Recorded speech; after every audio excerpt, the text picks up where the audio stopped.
we want to tell girls out there and the boys out there There's that nothing these new. things are not so new. You just need to stop a bit and you're like, okay, now this girl is beautiful. You're not going to collapse because someone said You they will, love you. yes, you won't collapse. You won't get off, your course. So when this happens to you, you're feeling envious, you're feeling the jealousy. And then a heartbreak is not going to kill you. What are you going, how Heartbreaks can you have be been able here. to stay on the lane? Yes, it is hurting.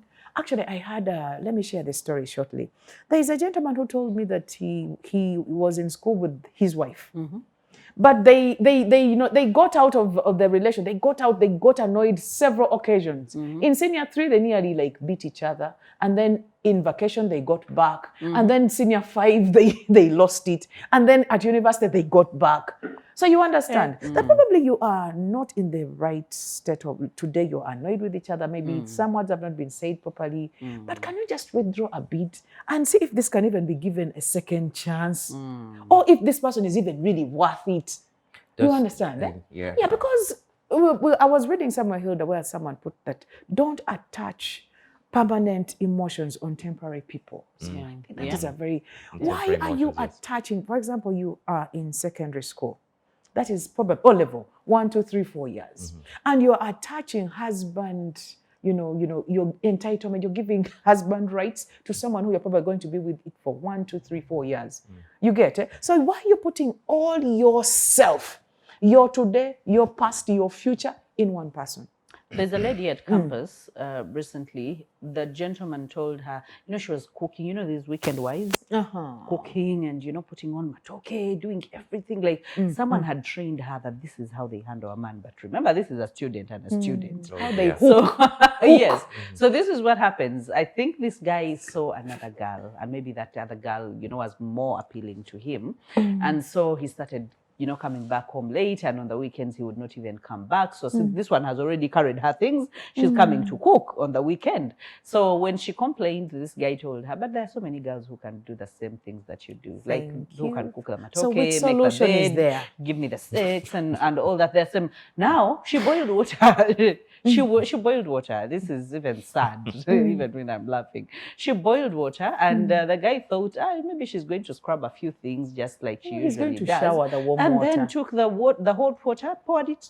He was on bed resting, in his vest and flirting with another person, because that's what she says. That he was flirting, he was smiling as if he didn't have a care in the world, and he had not given me any response as to why he was not here the previous night. So, and the guy was threatening to take the key away from her. So she boiled water and poured it on him, and he's still in the hospital. Crimes of passion. Crimes of There is a passion. solution there, Hilda, because if they're telling you that there's so many women who can do what you do, can the people out there try to get things that cannot be done by... Do you know that we all have something hidden in us that cannot be done by any other person? Can't be duplicated. Where is that uniqueness that is going to give you the edge? Because the truth is the girls are the many. Yeah, they can cook. Anyone The girls can cook, they can iron, they can... And I witnessed, when I had just gotten married, when we were on a rental somewhere, there's this neighbor, the closest guy in the next room, he used to import. Like every weekend, a girl would come. From Turkey, every from weekend, UK, from exactly. Dubai. And the saddest thing, what really made me annoyed, they had one towel. Oh, no. It was a pink towel. So this girl today, this weekend, does not know that this towel, someone was It's a community wrapping towel. Thank you. That's Community good. towel, yeah. Community towel. Now, what are these things that you can do separately from the other girls, for example? I wanted to pick out something there that we might miss in terms of the crimes of passion and some of the solutions. We talked about resources. We talked about the issue of poverty, and of course, at the very helm of it, the fear of God, and as a solution. Yes. But there's something else we also need to talk about, which is for this generation that is dealing with, which is faced to the issue of drugs and a lot of sponsored lifestyles. Yeah.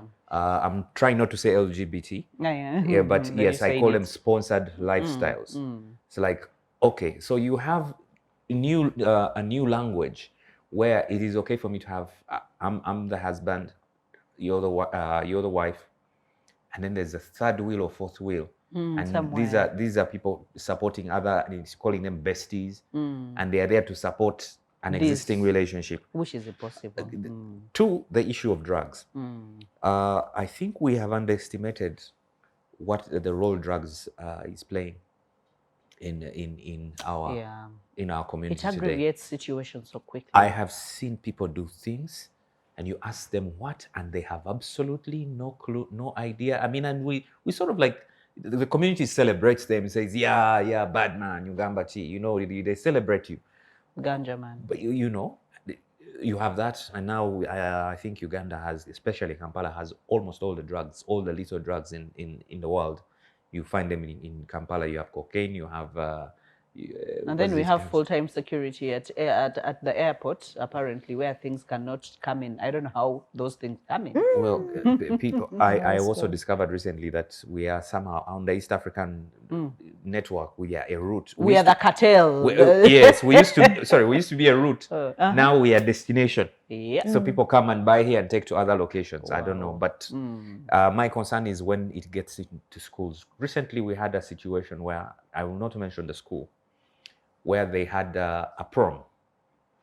Oh, and there's those pompous, flamboyant proms. They had a prom, and somebody served cakes and cookies.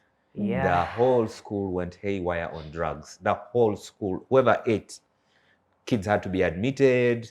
They were doing all kinds of things, climbing trees. I will not talk about the sexual perversion. Yes, and you're like, what is happening? I mean, if we're finding solutions, we should not ignore the issue of drugs in relationship. Drugs, yes.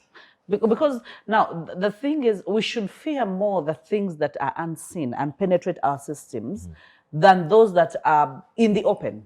Because if it's something like a thief comes straight to the door and bangs the door, I mean, but a one who sneaks in and waits for you, lays in wait for you in your own house, that you close the doors before he begins his business, then that is to be feared. One of the things that I always tell myself, that I don't want to miss any point of my life.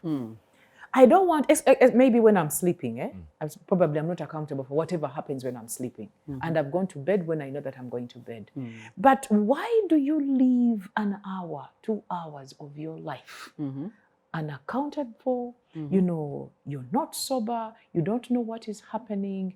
Even the nice things that are happening in that moment, you miss them. So to me, I tell whoever is watching us that please take on the journey of wanting to be like enjoying every moment of your life, whether it is the sad or painful bit of it, because at the end of the day, you know, the sad bits of our lives have come to be the good points. They amplify. Yeah, so you should be able to experience whichever experience, you know, your creator has probably put for you. So that when you are, for example, someone is calling you that, hey, there's this deal that we have to close, and you're not drunk.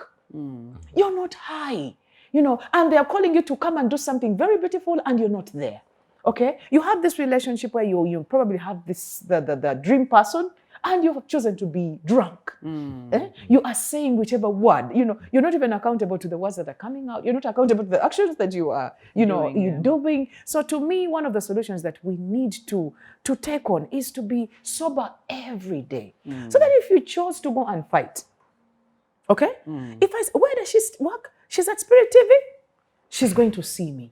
So you say, on your marks, and you go when you're very sober. Someone told me in our mother's days, you know, she told me she used to be a fighter. And some people know her. And this is what they used to prepare themselves. They would even put on shorts. Exactly. You put on the armor. To the next you village put on an armor. And say, you know, I have come for you. So even if you lift my leg, I am catered for. And at the end of the fight, at the end of that fight, because you are preparing yourself to like put things into a perspective. And you even prepared yourself to win. You know, our moms used to fight. I also remember a fight between my mom and my stepmom. Yes, I remember that. But this, you know, someone prepares for this fight.